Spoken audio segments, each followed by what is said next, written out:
Hey, it's your guy Tyrrell back with the interviews. In today's video, we're going to briefly analyze how Arsenal dominated the midfield zone against Wolves prior to David Luiz's red card. When we break down the game and we do look at the board, we have both sides starting the game in a 4-2-3-1, and we're going to focus on Arsenal's dominance in that opening half and how they were able to cause Wolves problems. So when we assess Wolves' shape out of possession, they did drop off into two banks of four, with Podence and Willian Jose just ahead of Xhaka and Thomas Partey, and looking to step forward into David Luiz and holding and blocking off the passing lane into Arsenal's midfield. How Arsenal looked to combat that was by having Cedric and Bellerin pushing forward to peg back Traore and Neto, and having Xhaka dropping off into that inside left position so Cedric could push forward. That ensures that Arsenal has 3v2 in their build-up play, and then they could have Xhaka and Holding shifting out into the channels to provide cover in the space behind Cedric and Bellerin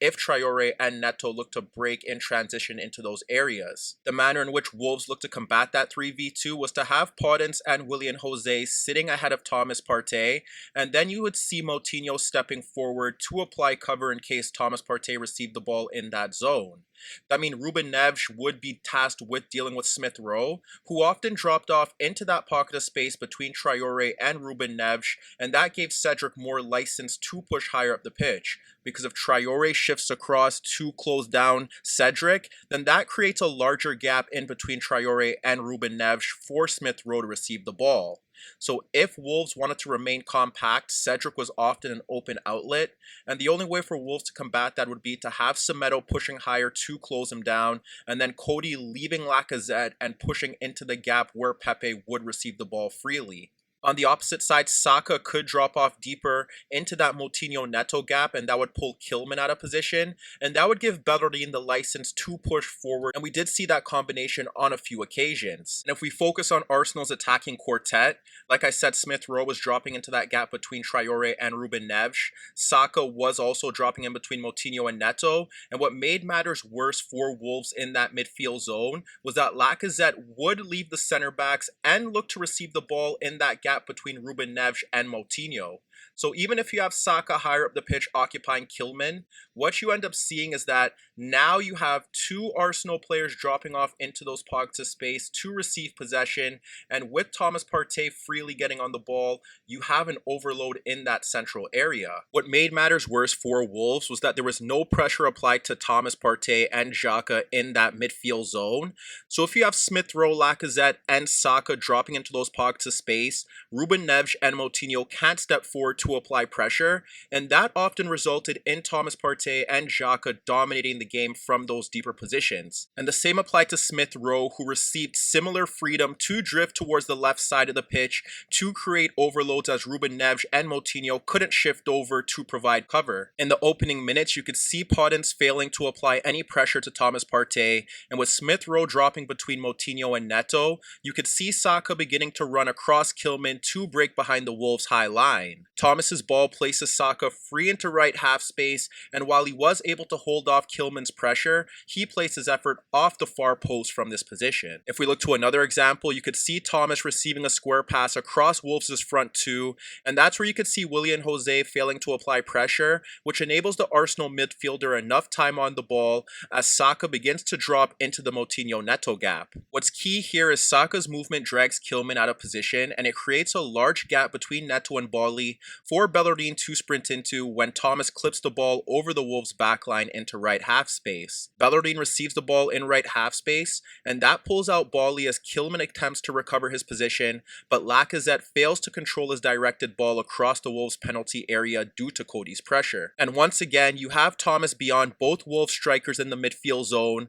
where he has Pepe ahead of Semedo beyond the Traore-Moutinho gap, but identifies that large gap between Ruben Neves and Moutinho to fizz the ball into Lacazette dropping off the center backs. Here you could see the 3v2 triangle overload created due to Smith Rowe freely shifting to the left channel. When Lacazette receives Thomas's pass, he instantly sidefoots the ball into the direction of Pepe to maximize the 2v1 advantage ahead of Semedo. Pepe instantly splits Traore and Semedo for Smith Rowe making a run from the left channel, while Lacazette makes a run into left half space to occupy Cody. This prevents the center back from stepping towards the ball and allowing Smith Rowe time to break into an advanced position. Smith Rowe carries the ball into left half space, and that enables Semedo time to recover his position. And while Saka preferred an aerial ball towards the back post as he makes a run off Kilman's shoulder, Smith Rowe's low delivery into the 6-yard box is cleared for a corner by the Wolves left back. If we focus on Xhaka, here we see him sliding the ball across Podence into Lacazette, dropping off the Wolves center back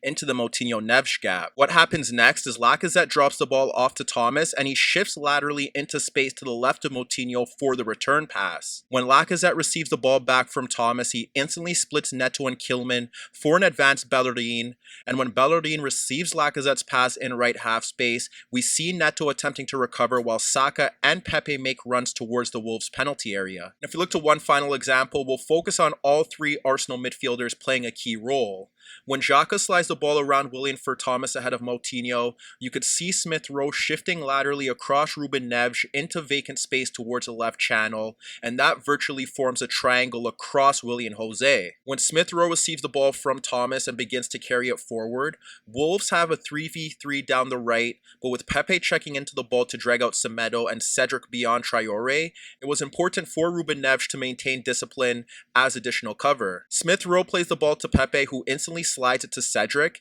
and that forces Semedo to step out to the Arsenal left back as Traore fails to track back for cover. But when Cedric receives the ball, you could see the 3v2 overload with Pepe signaling for the ball behind the Wolves right back, and Smith Rowe making a run across Ruben Neves as Cody begins to shift over for cover. When Cedric slides the ball across Semedo for Pepe in the left channel, Cody is pulled out to the ball, which creates space for Smith Rowe to charge into as he continued his run beyond Ruben Neves. And while Smith Rowe does a good job of tracking back to apply pressure towards the byline on Smith Rowe